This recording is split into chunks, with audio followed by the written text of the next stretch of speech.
live and pre-recorded. This is the Red Ticket Blues podcast. I am Brian Buckley. This is being recorded on January 27th to hit the internets on January 28th. Remember, you can always listen to the show on iTunes, TuneIn Radio, Stitcher, YouTube, and follow me on Twitter at BrianBuck13 and at Red Ticket Blues. So it is the Thursday Talk, another edition. Yes. And this week, we have Mr. Gregg Doyel, who is a sports columnist for the Indianapolis Star, also known as Indy Star.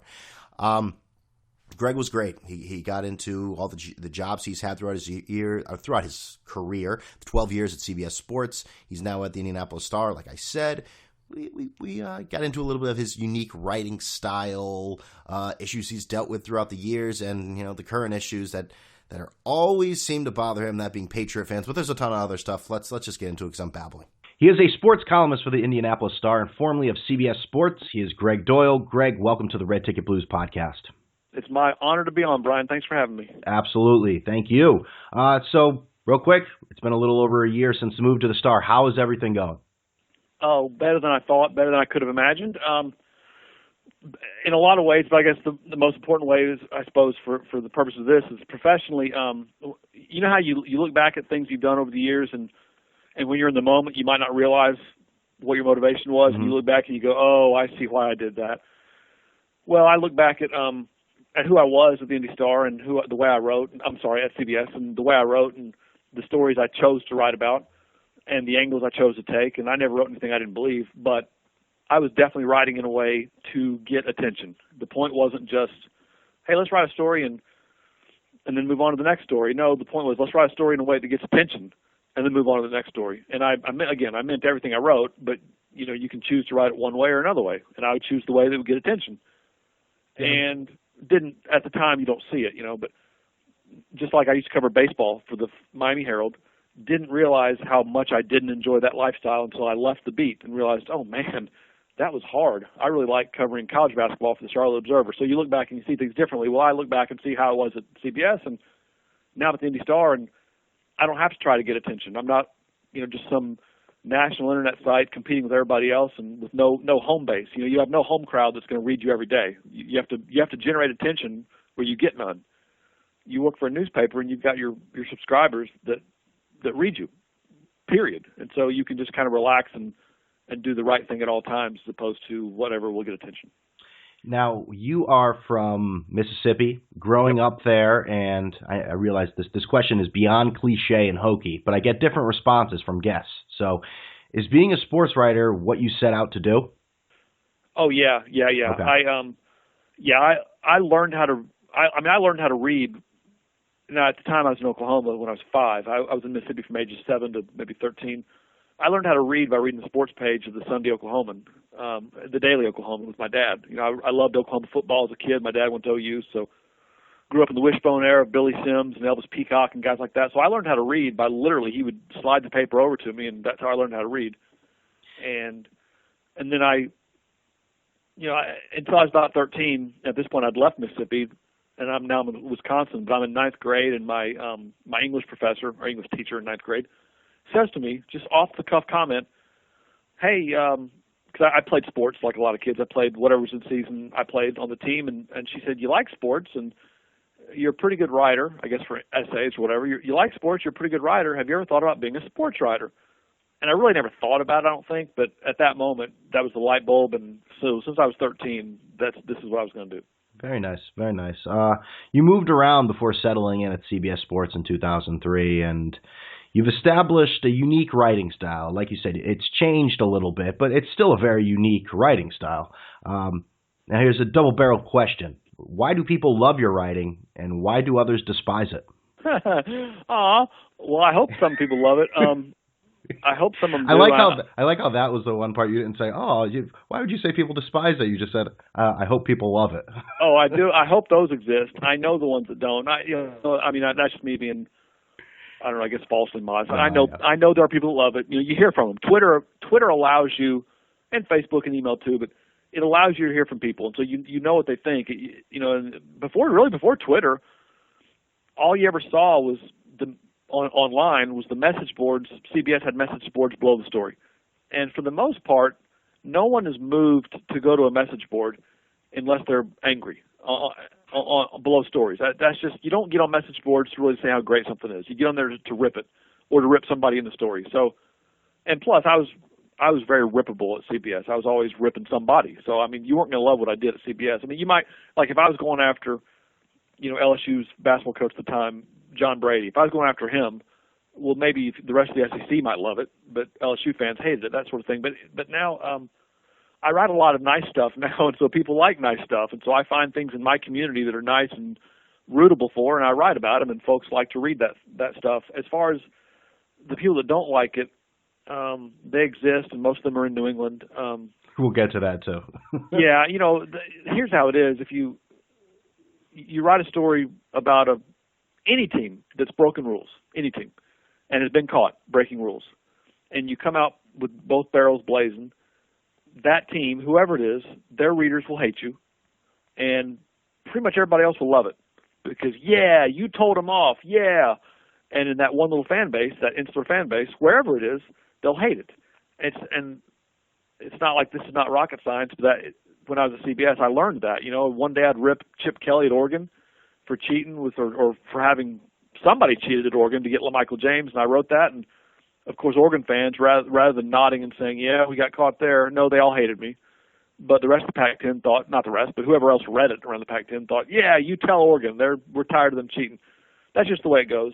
So I can't imagine for the life of me why somebody wouldn't like me unless I've ripped your school or team, because who I am now is not, I'm not writing anything really all that mean anymore. Recently, you wrote a piece, which we'll get to the actual content of it in a little bit, but you ended it with this one statement: "I'm not worried about being wrong." And I've heard you say this before in interviews. With social media the way it is, and we're just talking about how, and even comments on message boards, does this involve you ignoring vile comments on Twitter or anywhere else, or do you just read them and not take them too seriously? Oh, I try to ignore them. The problem is especially on Twitter, it's a little bite-sized. So, it used to be you get an email from somebody or maybe a message board post, and people wouldn't be limited to 140 characters. So they'd write whatever's on their brain, and you'd get about a sentence in and realize this is going to be ugly, and you'd skip it and you move on. But Twitter, it's 140 characters. By the time you realize this is going to be ugly, you've already read it, and it is ugly. So what I do is, if anybody, you can disagree with what I write. You can not like what I write. You can any of that is fine. But if you're mean-spirited about it, and I mean awful.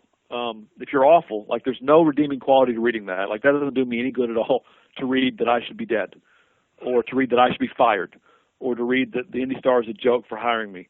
And especially, and most people that write those are from other markets. Then I'm muting you. So I'll just eliminate you, because people like that typically write more than once. Then I'll just hit mute. I'm not going to block you. You want to follow me? You want to click my links? I'll get a free click out of you.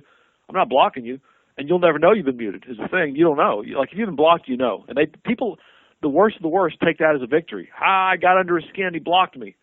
You go on Twitter, and every now and then, I'll see it. People will rip me, and I'll click on the bot. Who is this, and why is he so angry? Oh, A, you're from New England, usually, and B, your Twitter bio will say, "I've been blocked by Coward, Whitlock, and Simmons." Or I've never understood that sort of the proclamation, wanting credit for being blocked by all these people. Well, listen, in this day and age, and I get that I've got a job where I don't have to worry about it. But in this day and age, Twitter and the social media and the internet allows all of us the chance to make a mark. All of us, we all have the chance. And some people are okay not ever making a mark, and I mean a public mark that is noticed around the world. That's fine. People that do behind-the-scenes work are the best people. They don't care about credit, and that's beautiful. But there are some people that want credit, even if the only credit they can ever get is being blocked, and so they want to brag about it. So anyway, I'm not blocking you because you're not going to put my scalp on your wall. He blocked me. No, but you'll just get muted, and I'll never hear from you again. But Twitter, social media allows the worst of the worst to be heard. It allows all of us to be heard, and that's great. But there are some people that just don't. I mean, I don't know. First Amendment, yay, but But there are some people that don't. The things they say don't deserve to be heard. No, I agree. They're not adding anything to the public discourse other than negativity. I mean, and I don't mean negativity. I mean I'm talking about hatred. There's levels here. Okay, if you're spewing hatred, you're getting muted. I couldn't agree more. Another distinctive quality about your writing, and you haven't mentioned one yet. What is a distinctive quality? Okay. I'm curious to know. Like how am I so distinct? I like the idea of, well, you've used this term before, and it's definitely a positive, I think. Some people maybe don't. You use the word meification. You involve yourself in the stories. Sure. Why is it? Do you use that practice? Because I'm a narcissist, but but also, when I was at Charlotte Observer, my sports editor named Mike Persinger told me something. You get little lessons along the way that some stick, some don't. But I wasn't writing columns when I was sort of a kind of a hybrid features columnist, features, beat writer. I was, my writing style was what it was. So you really can't tell me what I am. I'm going to write the way I write, and that's the way it is. But he would tell me, take people places they can't go, tell them something they don't know. In other words, you've got access, you've got insight. You're on press row, or you're at the Tar Heels basketball practice when the doors are closed. You see things no one else sees. Show them those things. Give them something that they can't read anywhere else. And a lot of that, my writing style comes down to my personality style and my interview style. And my interview style and my personality style is really to it's the way I play chess. The way I play chess is this. I flood the board, the middle of the board. Like, it's chaos. All my pieces are coming out in the middle of the board. My power against your power, and we'll see who can notice more stuff. And if you don't notice that your queen's about to get taken, then you're about to lose. I'm not saying I'm good at chess. I'm just saying that's how I play. The way I box is the same way. I'm walking forward. I don't care who you are. Like, I had a fight with Chris Lytle. It was an exhibition, but I was trying to knock his block off, and he was trying to knock mine off. He's a former UFC fighter. We had a fight. It was a fundraiser, local gym that helps Parkinson's patients. Anyway, they raised some funds, sold tickets, and had a bunch of boxers there. And the main event, such as it is, was Chris Lytle against me. And the way I fought him, and I lost, let me make it very clear that I lost, is I walked him all over the ring. I walked him down all over the ring. I'm chasing him. He beat the hell out of me. But that's just how I do stuff, okay? And so that's how I write, too, and how I report. And my reporting style is to ask very, very blunt questions that get, whatever answers they're going to get. And you really can't, I guess you could, but I'm not going to. You really can't just present the quotes without saying exactly why that quote happened. Well, that quote happened because I chased that guy down the hall after the game, found him in the coat closet, and asked him, why are you hiding in the coat closet? That sort of thing. And you really can't do a quote justice without letting people know, here's what it looked like when I got that quote. And some people might think that's a little bit narcissistic, and maybe it is, but my whole thing is I'm trying to show you exactly how the story came together, not just because I want to show you how the sausage was made, but because I think sometimes those little insights into how they reacted to me shows who they are. And along the way it shows who I am too, I guess. I think it paints a better picture. You get the stroke all through, and exactly, you create an illustration that maybe you didn't have. It sets it apart from the other, illustration, so to speak, from other columnists. Last October, you made a career change that many don't do. You left a job as a columnist on a national website in CBS Sports to join a local newspaper in the Indy Star, not the road many take. Why did you make this move? Well, first of all, the way it happened was I didn't know I was going to want to do this.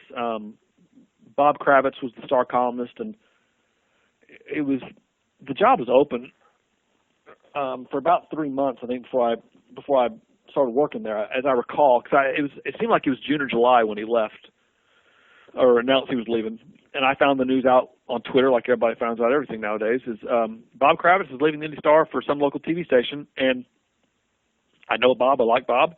I lived in Cincinnati, an hour and a half away, and have friends in Indy and like Indy. But my reaction was, just out of, you don't know what you think until you're posed a question. And I was posed a predicament on Twitter, which is Bob Kravitz is just listening to the Star. And my only thought was, I hope they call me. That thought just came blurting into my brain, and I'm almost literally looking over my shoulder like, who said that? Because I'm not into change. I don't. Right, you've been at CBS for 12 years? Is that correct? I think 11, 03 to, Okay. 11, 11 and a half. And I've owned 2 or 3 houses in my life, and every time I've owned a house, I've told my wife, and we've gotten divorced since, but like, I want to die in this house. I want to die with that couch. I want to, eat the same meal every day. I'm going to wear these jeans. I don't want to move. I don't like change. Okay.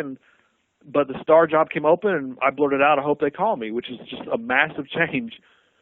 I'm asking for. And sure enough, about 2 hours later, they emailed me and said, "Hey, Greg, well, this is Ronnie from the Indy Star, managing editor. Would you call me later?" And I knew right away, I think I know what they want. And anyway, it wasn't like I was looking to leave CBS, is kind of my point there. But it wasn't going to be. So I live in Cincinnati, and it wasn't just a matter of Indy was 2 hours away and close enough. Like, say Louisville had called me or Columbus had called me, I would not have said, "I hope they call me," and then taken it. But something about the city, and nothing wrong with those cities, but something about Indy I just have always loved, and thought I would love to live there. Just thought I would.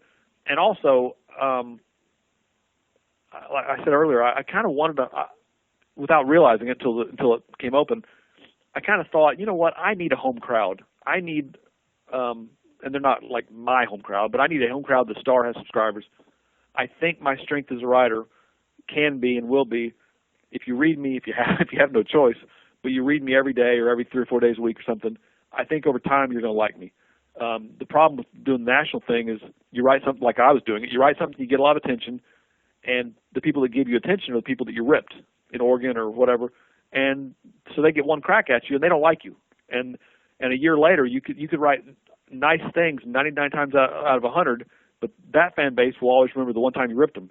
And I've got little franchises of fan bases that didn't like me over the country and just thought, you know what, this is not who I am. I'm not Jay Mariotti. Okay, I'm not a bad guy, but I have written in a way that people might think I am. It's my fault. So I thought I want to go somewhere where there's a home crowd, let them get to know me, and maybe I'm going to calculate wrong and they're going to hate me. You get to know me and you hate me. Maybe that happens, but let's find out.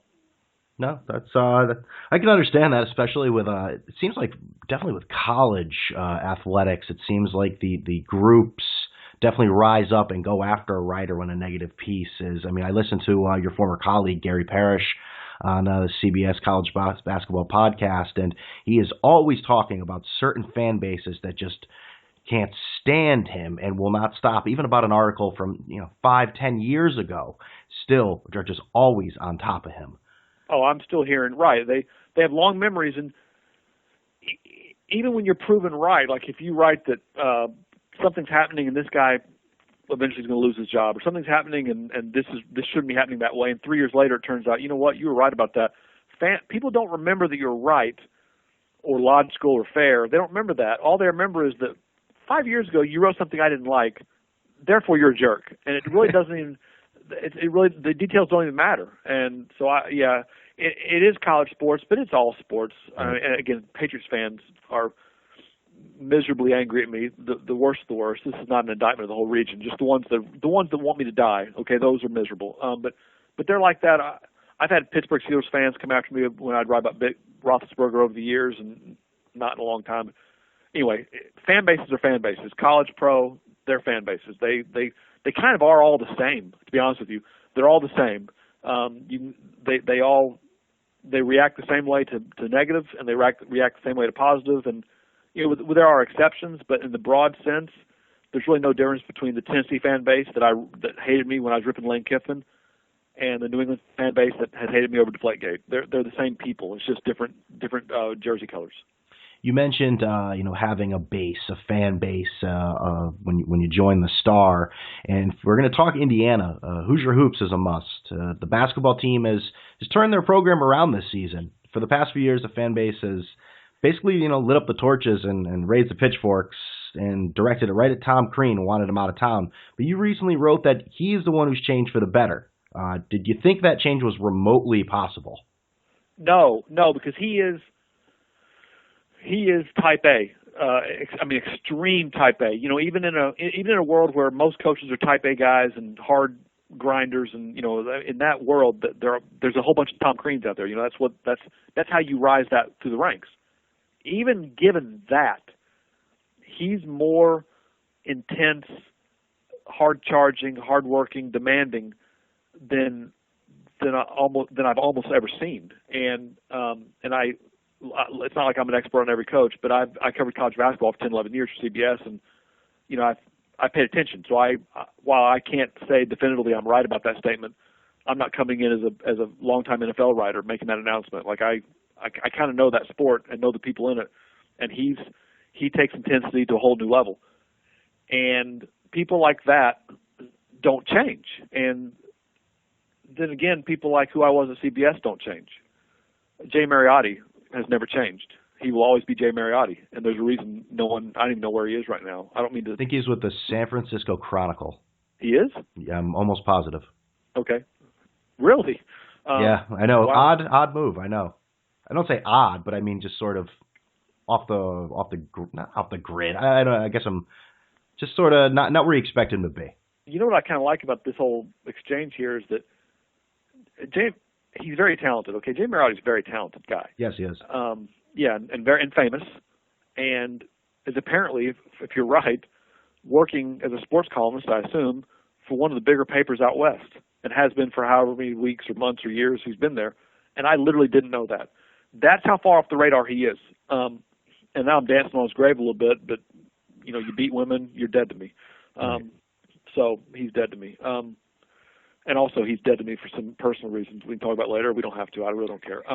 Although it seems like I care a lot because I keep bringing him up. My point is just that I've been compared to him a lot over the years, right. and I look back and see it, and I see why. I see it. And so anyway, I changed. Well, Crean, people like that, like us, don't change because you got to a certain level doing it one way. Why would you change? I mean, you're the coach at IU. You got here doing it your way. Why would you change? Well, I think his hand was forced a little bit. James Blackman is their second leading scorer this year, got injured, and they're sort of low on bodies on the perimeter. They were sort of on the edge with him, and with losing him, now they're low.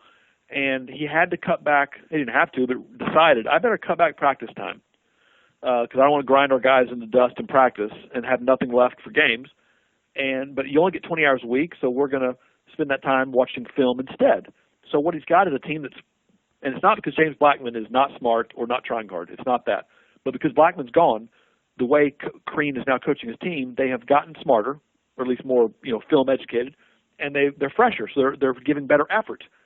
So in a lot of ways, poor James Blackman looks like he was the problem, and he wasn't. The problem was Crean's coaching style, and he's changed it. And IU's reacting to it in a very, very positive way. On the other hand, the other side of the story is they haven't really played anybody. They've beaten everybody they played.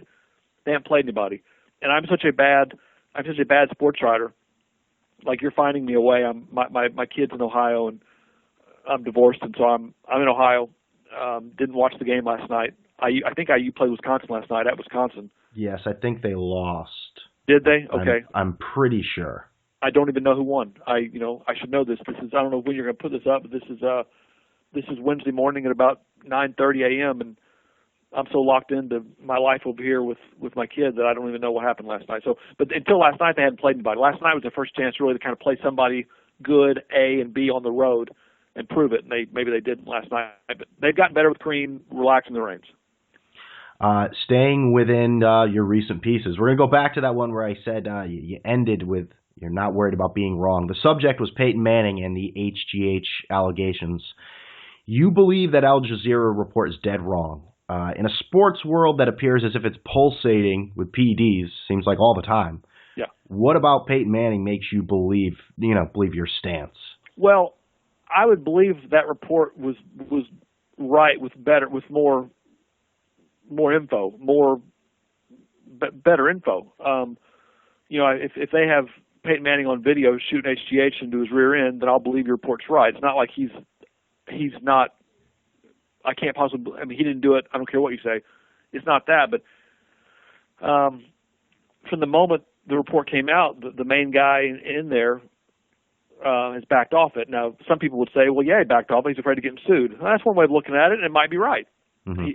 But another way of looking at it is he really didn't realize. I mean, he's just talking out of his rear end, kind of being self-important. He strikes me as a hanger-on anyway, a guy that likes to be on the periphery of famous people. and found someone willing to listen to him and started talking about something and had no idea that what he was saying was going to go that crazy. And wait a minute, I was just talking. I was just, I wasn't even saying the truth. I just found someone listening to me talk about famous people, so I said it. It could be either one. And this is where, and I wrote this. I want people to know exactly why I'm saying the things I say and write the things I write, and you can then judge it or however you want. Not trying to fool anybody. Like, I like Peyton Manning. I don't know him.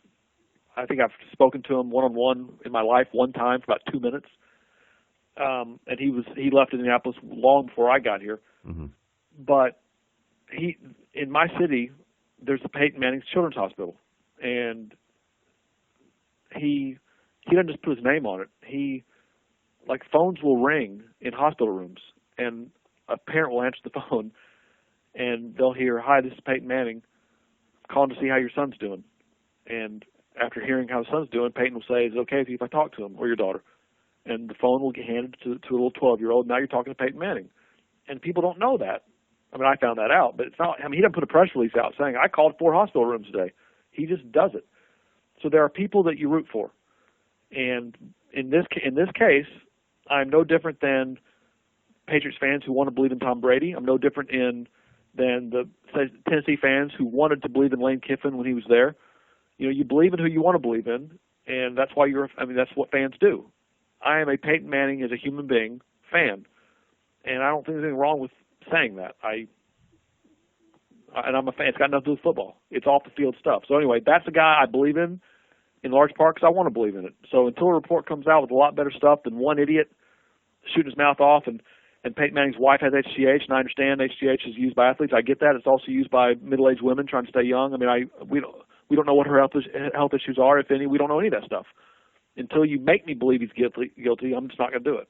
That's more than fair. Just quickly, Wisconsin 82-79 last night over Indy. Okay. I hear your voice. I don't want to say a lot. I know that actually sounds creepy now that I say it. What I meant is I live in Connecticut, so I have New York sports radio and Boston sports radio. So I've heard your stance and other takes with Indianapolis NFL roots, so to speak, to the belly of the beast in Boston. Sure. Particularly the Dennis and Callahan sports radio show on WEI. Yep. What about that show makes for such passionate, with Kurt Menahan, what makes that such passionate radio for everyone to listen to? Well, all I know is what happens when I'm on there. But they're very good. They're very good at what they say, and they're not holding back, and they're saying exactly what they think. They're good at it, but also the fan base is so passionate up there, and it almost can't go wrong. Those hosts with that fan base, it can't go wrong. And they do in their city and their market what I do in mine. It's the kind of thing that I sent Dan Levitard a tweet maybe a year ago, just a direct, not a direct because we don't follow each other, but a public tweet to Levitard. And he didn't respond. Maybe he didn't see it. Maybe he doesn't even man his Twitter feed all the time. Maybe he saw it and didn't care. I don't know. All I know is he and I were friends when I was at Miami Herald, and he was a certain way back then. This is the mid-'90s. He was a butt kicker. I mean, he was the Prince of Darkness. That's what he did, and was great at it. Well, over the years, he's morphed like a lot of us do, and by the time LeBron James came to the Miami Heat, he was all about Miami and all about supporting the fans. And it came across to me as you're a Miami Heat homer. And I went after him a few times on Twitter because that's what I did back then. And we went after each other back and forth.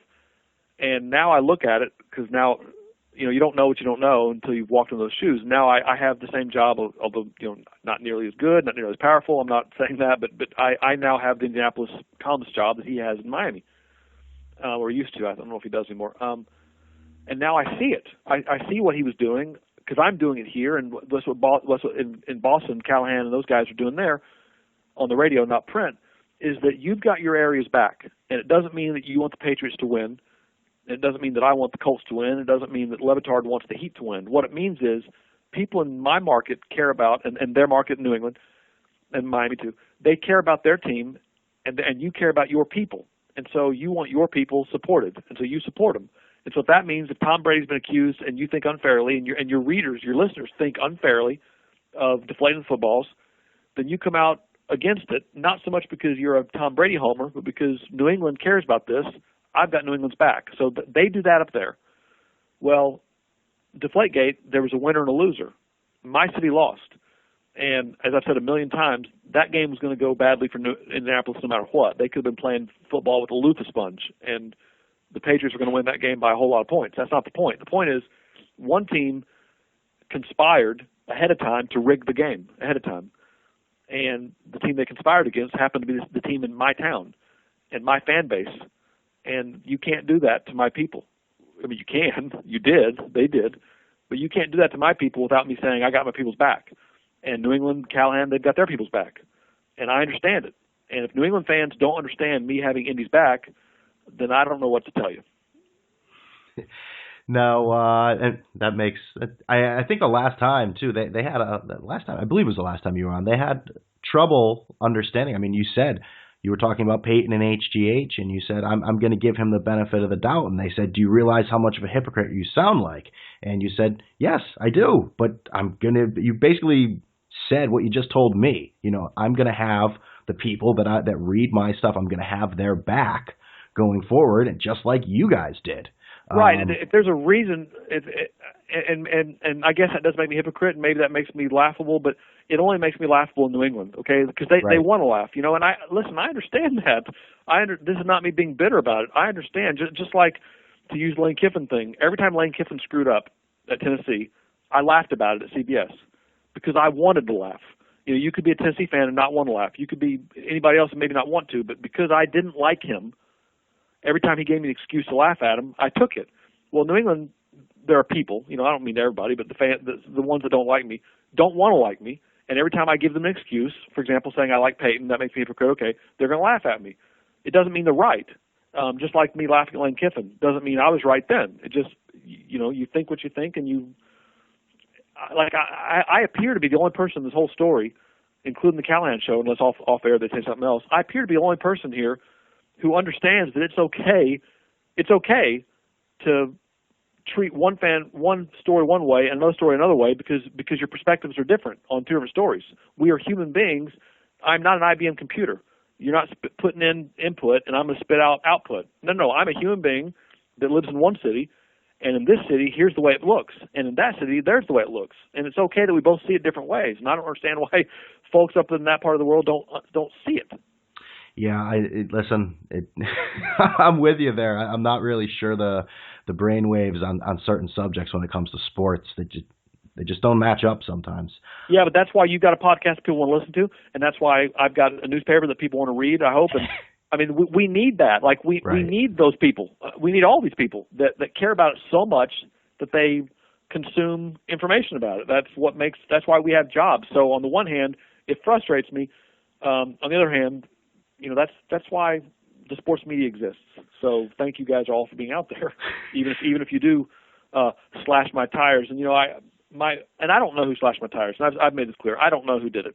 And you don't know what I'm talking about, and your listeners I'm sure don't. But I wrote, you know, Deflategate happened, and no one came out harder against that, I don't think, probably than me. I hope not, because I was pretty ridiculously hard.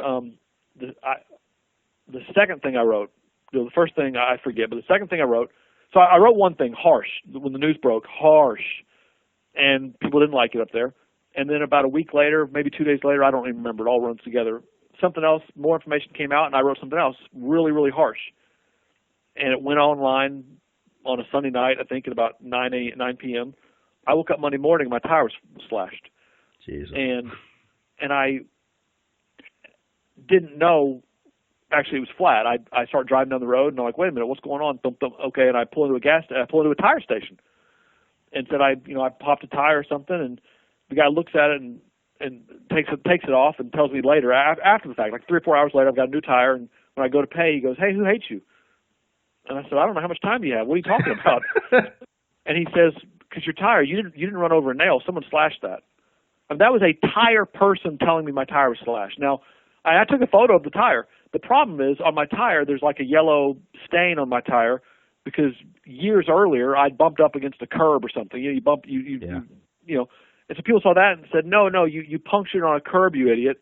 Well, wait a minute. That stain has been there for a year, okay? That's not what happened. And I've got a tire person telling me unasked. I didn't tell him, hey, I think someone slashed my tire. Do you agree? No. I thought I ran over a nail. And he said, who hates you? Someone slashed this. But I've got people up in that market, saw my picture on Twitter, and have decided, hey, idiot, no one slashed your tire. Oh, okay. I mean, I know someone slashed it. What I don't know is who. But you add 2 and 2 and you get 4. And anyway, I'm over it. Apparently, maybe not. I'm over Mariotti though. Maybe not. Staying in Boston real quick. I mean, it's the headquarters to one of the most popular sports blogs in the country, that being Barstool Sports. Now, I realize Barstool and Deadspin, they're not the same format, but what do you say to a person who strictly gets their news from blogs of that ilk? The world is full of people that believe what they want to believe, okay? And it's full of people that, and this is way beyond sports, politics too. I don't care which side you vote. There are most read only people that write their side. If you're a Republican, you read Charles Krauthammer and George Will and you listen to Rush Limbaugh. If you're a liberal, you listen to Howard Stern and you read Leonard Pitts and you don't hear anything. You don't want to hear the other side. You don't want to hear it. And I think a lot of that is fear. Like, you don't want to find out just how smart the other side is. Therefore, let me just ignore it. And let me just stay with my side. And there's strength in, it's a cowardly way to go through life. There's strength in numbers. Let me surround myself by people that think just like I do. And let me feel good about myself. I'm not out here by myself. I got a lot of people that think just like I do. And again, this is not about Barstool, Deadspin, anybody. It's about the world. But as it relates to Barstool, or Deadspin's more neutral. They go after everybody, but Barstool's a Boston thing, I guess. Anyway, if you're getting your news from a blog, then that you just want to believe what you want to believe, and you want to see that other people think what you think, and you find comfort in that. And if that's how you get to bed at night, then get to bed at night that way. If you could change one thing about sports media today, what would it be? Oh, wow. Broad question, I know. Yeah, I know. Well, and the way, for me, it's an issue here. I would change that success is measured by hits. I understand that the genie's out of the bottle. We're never going back, so it'll never happen. Hits do matter. I mean, I'm not stupid. Hits matter because you sell advertising. I get it.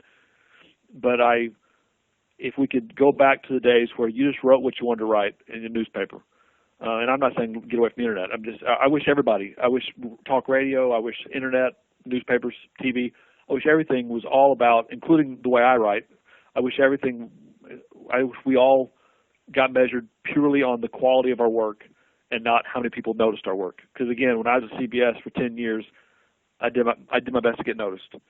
And now I can just worry about quality. And I like worrying about quality so much more than worrying about attention. That's a great answer. That really is. I want to thank Gregg Doyel for coming on, but before you go, to play us out, I have 3 quick questions for you. You ready? I'm ready. I think you've answered this first one, but I'm going to ask it anyways. How pissed do you get when someone compares you to Jay Mariotti? Was that really going to be one of your 3? I swear to God. You're kidding me. Well, listen, it happened all the time 10 years ago, 8 years ago, 6 years ago, and it made me sick to my stomach. It doesn't really happen anymore. But if it did happen again, now you're comparing me to someone who's, been found, been accused, and I've found guilty. I'm not sure what the certain charges were dropped, but he was, I think, there were certain ones that stuck, I believe. So yeah. So anyway, you're accusing me of a really bad guy. I mean, he's a bad guy, but he's a coward. Okay, so he's a coward. Rips people and then doesn't show up. Even a coward to me. I saw him one time in a press room. The reason I really had no respect for him is that I saw him in a press room one time and said, Jay, I got to tell you, I've been on Twitter today making some fun of you. And, I see you in the press room, and I feel gutless for not telling you, so I've been doing that. That was me. And he goes, who are you? You're something. I mean, he said something dismissive, which is fine, but then called his boss, because his boss called me. I'm sorry, his boss called my boss called me. Told his boss that Gregg Doyel threatened me in the press room. Like, Gregg Doyel didn't threaten anybody. That never happened. I merely told you I was making fun of you on Twitter.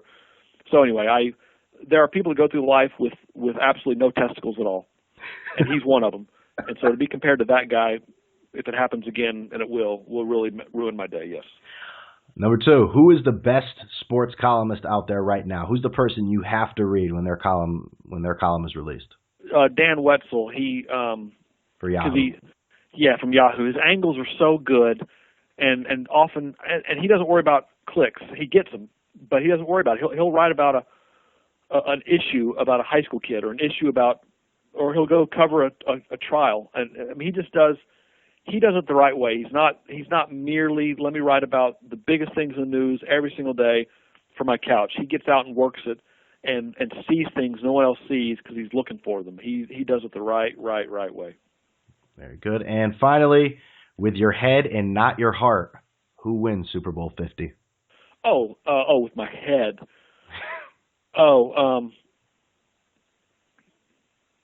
Let's see. It's the Colts. It's the Broncos.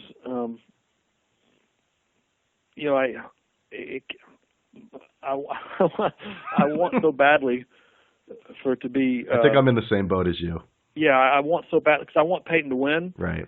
And I want him to retire. Right. And then move back to Indianapolis. I want that storybook ending. But they're just barely beating people. They're just barely winning games, and they're playing a team that's blowing out people. It's pretty apparent what's going to happen. Yeah, I just hope it's not embarrassing. I really don't want to see a repeat of the Super Bowl a few years ago against Seattle. That was terrible. I just want to see competitive football. Yeah, but last year's was actually more painful. Just because Deflategate had just happened. Yeah. I mean, it just happened.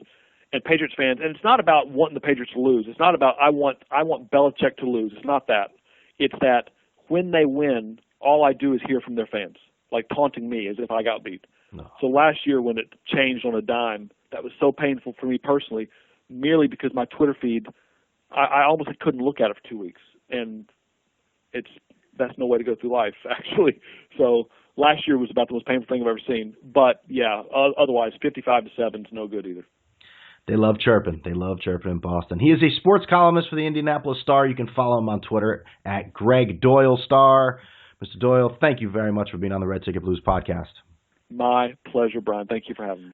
So there you have it, Mr. Gregory Doyel, and he is very opinionated. He's very unique, and I really appreciate him coming on the podcast. It was a lot of fun. Very, very unique perspectives. Very honest guy, and I think that's what makes him so great. Remember, you can always listen to the show on iTunes, TuneIn Radio, Stitcher, YouTube, and follow me on Twitter at BrianBuck13 and at Red Ticket Blues. Like the show on Facebook, and remember to leave a review on any of those venues, or even just a 5-star rating. I'll take either. I'm not begging. Yes, I'm begging, but I'm not choosy. Either one. With all that being said, I'm out of here.